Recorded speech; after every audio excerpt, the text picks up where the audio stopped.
গলাচিপা উপজেলায় ডাকুয়া চিকনিকান্দি ঝুঁকিপূর্ণ ব্রিজ নিয়ে গত ১৭ ফেব্রুয়ারি সংবাদের পাতায় ঝুঁকিপূর্ণ ব্রিজটি নিয়ে সংবাদ প্রকাশের পর এবার ব্রিজটি মেরামত সংস্কারের কাজ ধরেছে উপজেলা প্রশাসন। এতে জনসাধারণের মাঝে ফিরে এসেছে স্বস্তির নিঃশ্বাস।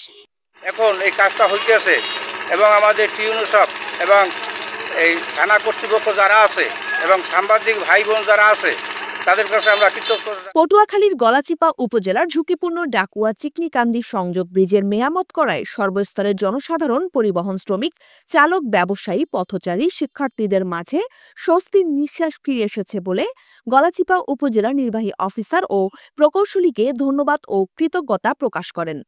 গলাচিপা ইউনিয়ন সাহেবকে ধন্যবাদ আমাদের ব্রিজটা কাজ করার জন্য।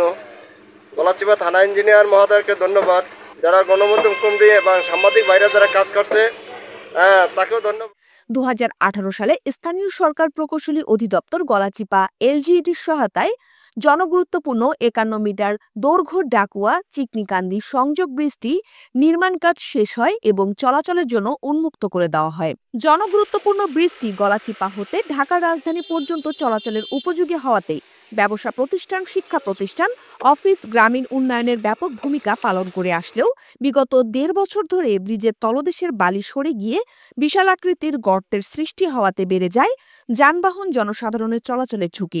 রিক্সের উপরেই ছিলাম আমরা, তো এখন কাজটা শুরু হয়েছে, এই জন্য উপজেলা পরিষদের যারা আছে তাকে ধন্যবাদ জানাই। এবং এখানে মনে করেন যদি আস্তে আস্তে ভাঙ্গে যাইতো তাইলে তো আরো বড় ধরনের একটা ক্ষতি হয়ে যায়।